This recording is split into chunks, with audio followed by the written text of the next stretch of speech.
So today was the first day of the pre-trial conference as scheduled. Okay naman po kami as much as the defense is as far as the defense is concerned. Okay po naman po kami sa nangyari. Right now, we're still doing yung ating marking ng mga ebidensya. So I don't think matatapos kami today dahil syempre sa dami ng mga dokumento. We are anticipating na babalik kami dito ng Monday. At yun na rin ang nasabi sa amin na magkakaroon pa kami ng isang setting ng Monday for the marking. Hopefully, matapos natin ng Monday. Kung hindi naman, we're ready to also come back on Tuesday. So, hindi nyo natapos today dahil maraming ebidensya on both sides. Both sides, yes. Both sides. At talagang, hindi naman talaga ganun kabilis yung marking. No? Siyempre, there are instances when we have to compare documents, diba? Lalo na kung photocopy, we have to compare it with the original. So, natural naman po yan. Normal lang po yan na hindi ganun kabilis ang marking. Pero last day, Mr. on Monday or day by day? Hindi natin masasabi. Sa ngayon, syempre, ang gusto namin sa panig ng defense, at I think even naman prosecution, basta matapos kami ng mas maaga, mas maganda rin para sa amin para makapag-prepare na kami or makapag-focus na kami sa aming preparation for trial. But titingnan natin, no, kung kayang matapos ang Monday, tatapusin natin. Kung hindi naman, pwede rin kami bumalik ng Tuesday para lang matapos sa talaga. Tatapos na yun, sir. Well, there's one article, apat yung article. May isang article po na tapos na, no, yung marking, pero the 3 articles hindi pa. I think there's one other article na maaring either matapos ngayon or early Monday. Pero meron tayong 2 article na marami talagang mga dokumento. So yun yung ina-anticipate natin na either end of day Monday or baka abutin pa tayo ng Tuesday. Hindi ko masabi talaga sa ngayon. Pero on time pa kayo, sir, in terms of preparation kung July 6? Yes, oo. I think on time naman tayo dahil nung binigay naman sa atin yung naunang calendar noon na mukhang July 6 yung first day of trial, yan naman talaga yung pinaghahandaan na natin. In our minds, sa defense, talagang July 6 ang first day of trial. Sir, we know nasa pre-trial pa lang tayo. Pero yung communication with VP, chances of darating pa siya sa mismong trial? Well, sa atin naman, kung aparat kong sinasabi dyan, kung kinakailangan, no? But sa ngayon, hindi pa natin masasabi kung kailan yun, kung mangyayari, kung kailan yun. But really, ang communication natin kay VP is constant naman. Meron naman tayong open line with the Vice President. Nag-uusapan namin lahat. In fact, after today, i-update ko rin siya dito sa nangyari today, no, sa first day of pre-trial. So tuloy-tuloy naman yan. Yung first day ng pre-trial, can you help us describe kung kumusta yung naging working relationship niyo with the prosecution? Ano yung mga mga haggles ba? Okay naman po. As you can see, medyo lumalabas nga sa online na may nagka-tension or something. No? So, I just want to make clear na normal naman na syempre may arguments on both sides, pero hindi naman natin masasabing tension na talaga yun. It was really, it's normal in any pre-trial, even in hindi lang sa impeachment, pero sa mga regular na mga kaso, normal naman yung mga ganung bagay. Wala namang personalan yan, trabaho lang. In fact, nag-uusap pa nga kami ng prosecution. Diba? So, wala naman po tayo naging nakitang problema. Ang naging incident lang this morning is nag-usap kami, no, with some of the prosecutors and of course with the clerk of court, si Attorney Bantu, kung paano mapapabilis yung proseso. At nagkaroon naman ng agreement, no, yung both sides, especially with the stipulation of facts na kung may mga komento kami doon o kung ano man ang aming posisyon doon sa mga proposal, no, sa mga proposed stipulations, ay ilalagay na lang namin in writing at sasubmit na lang namin by Monday.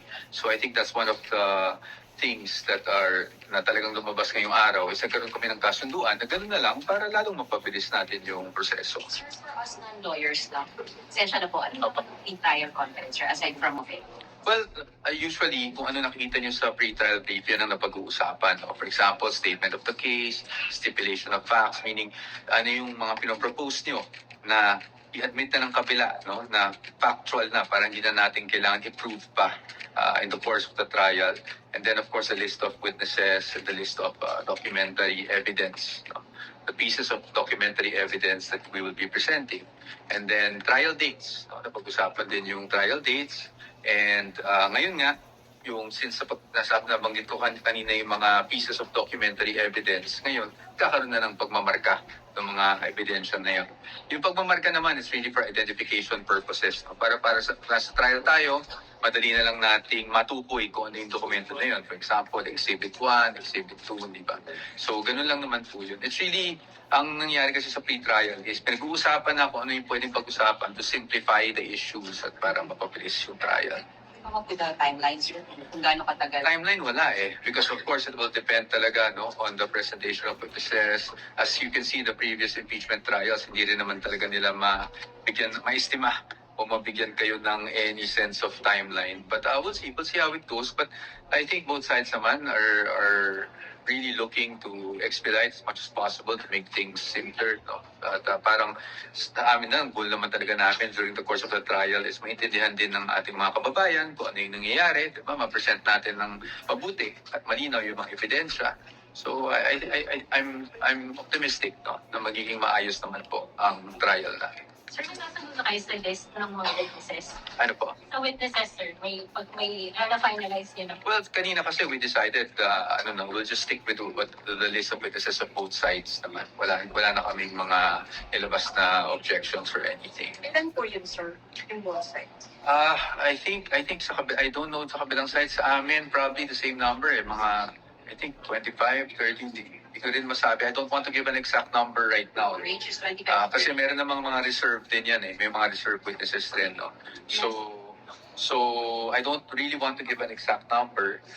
Probably in the coming days I'll give you a more concrete figure. Kasi 25 to 30. Nasa ganun kasi halos similar witnesses naman kami ng prosecution. Last po. Sa amin, I think a little bit less, but then we have reservations. So may pag-asa pa rin madagdagan yung listahan namin. Attorney, may talks dun sa presiding officer na pwedeng magbago, not the SP, pwedeng si Senator G. Your thoughts on this? I would not want to comment on that. I think that is something that is internal to the Senate, but tayo naman, handa naman tayong humarap basta naayon sa batas at sa pagdesisyon kung sino man ang presiding officer, handa naman po tayo. Wala naman tayong kinikiligan or pinapaboran pagdating sa ganyan. I think that's something internal to the Senate, and out of respect for the Senate, it's something I don't want to comment on yet at this time. Sir, kasi dun sa voting threshold, may usapan din na pwede siyang pababae. That one, di ko muna ako komentan. Obviously, we have our own position on that issue. So, I think it's premature for me to comment right now, especially since wala pa namang nagiging categorical position ang impeachment court.